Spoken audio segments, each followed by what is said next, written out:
అంటే పట్ట పగలే ఒక తప్పు నువ్వు చేసి నువ్వు గన సరైన సమయంలో స్పందించి ఉండింటే వీళ్ళందరూ బతుకుండే వాళ్ళని తెలిసి స్పందించకపోవడం నీ తప్పు అయితే ఆ తప్పును కవర్ చేసుకునే దానికి నీ 3 మెంబర్ ఫ్యాక్ట్ ఫైండింగ్ కమిటీలో ఇలా తప్పుడు రిపోర్ట్లు రాస్తా ఉన్నారు అని అంటే అసలు ఈ ప్రభుత్వం అన్నది నిజంగా మానవత్వం ఉందా ఈ ప్రభుత్వానికి నేను అడుగుతా ఉన్నా.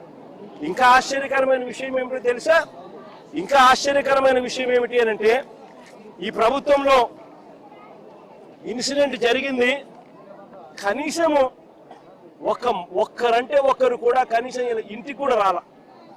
ఆశ్చర్యం కలిగించే విషయం ఏమిటంటే ముఖ్యమంత్రి పట్టించుకోరు, డిసాస్టర్ మేనేజ్మెంట్ చూసే హోంమంత్రి గారు కనీసం ఈ జిల్లావాసే ఆవిడ కూడా కనీసము రాను కూడా రాలా.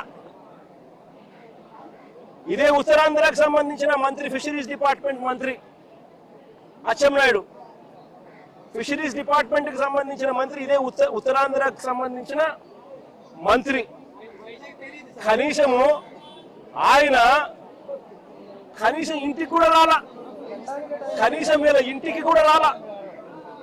పైగా ఏమంటారు తెలుసా? వీడియో కాల్ చేశారట. వీడియో కాల్లో వీళ్ళ కుటుంబాన్ని వీళ్ళ కుటుంబాలను వాళ్ళు పరామర్శించారు అని చెప్పి అనితమ్మ అంటుంది. హోంమంత్రి, డిసాస్టర్ మేనేజ్మెంట్ చూసే మంత్రి అనితమ్మ గారు వీడియో కాల్లో పరామర్శించినామని చెప్తారు.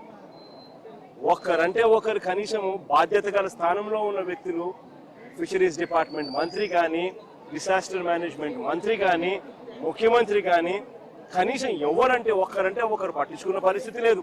కనీసం వీళ్ళ ఇళ్ల కాడికి వచ్చి వీళ్ళను ఓదార్చి తప్పు జరిగిందమ్మా, ప్రభుత్వం తప్పు చేసేది, కలెక్టర్ స్పందించలేదు, అది మా తప్పే, సిఐ పోలీస్ డిపార్ట్మెంట్ స్పందించలేదు, అది మా తప్పే, దానికి క్షమాపణ చెప్తా ఉన్నామమ్మా, మీకు కనీసం మనిషిని తీసుకొని రాలేకపోయినా కూడా కనీసం మీ కుటుంబానికి తోడుగా మేము ఉంటామమ్మా అని చెప్పి కనీసం 4 మాటలు మాట్లాడలేకపోయారు ఈ మంత్రులు.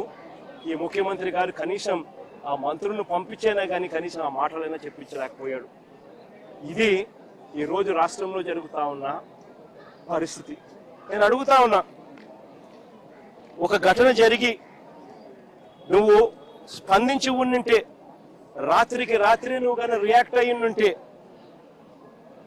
కనీసం 5-6 మంది కనీసం బతుకుంటారు అని చెప్పి తెలిసి ఉన్నా కూడా ఆశ్చర్యం కలిగించే విషయంగా ఇక్కడ నుంచి కేవలం 10 కిలోమీటర్, ఇక్కడ నుంచి 10 మైళ్ళ దూరంలోనే ఘటన జరిగింది అన్న సంగతి తేటతెల్లంగా తెలుస్తా ఉన్నా కూడా అందరూ ఇక్కడే ఉన్న సమాచారం పూర్తిగా తెలిసి ఉన్న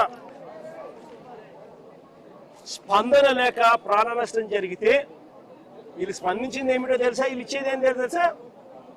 ముస్టేసినట్టు ఎక్స్గ్రేషియా కింద 10 లక్షల రూపాయలు, 5 లక్షల రూపాయలు మేము ఇచ్చినాము అని చెప్పి సంకలు గుద్దుకుంటా ఉన్నారు. అసలు ఇదే 10 లక్షల రూపాయలు చంద్రబాబు నాయుడు గవర్నమెంట్ లో అధికారంలో ఉన్నప్పుడు ఇంతకుముందు ఎవరైనా మత్స్యకారులు చనిపోతే ఎక్స్గ్రేషియా కింద కేవలం 5 లక్షలు మాత్రమే ఇచ్చేవాళ్ళు. అట్లాంటిది వైఎస్ఆర్సీపీ అంటే మా ప్రభుత్వం వచ్చిన తర్వాత 5 లక్షలు 10 లక్షలు మేము పంచినాం. అంటే ఎవరు చనిపోయినా కూడా, వేటకు వెళ్ళి ఎవరు చనిపోయినా కూడా ఆ మత్స్యకారుల కుటుంబం ఆవేదనకు లోనవుతుంది. వాళ్ళ కుటుంబాన్ని చూసుకునేవాడు ఎవడు ఉండడు, ఆ కుటుంబానికి అండగా ఉండాలని చెప్పి మానవతా దృక్పథంతో ఆ రోజు మా ప్రభుత్వం అంటే వైఎస్ఆర్సీపీ ప్రభుత్వ హయాంలో 5 లక్షలు 10 లక్షలు పెంచింది.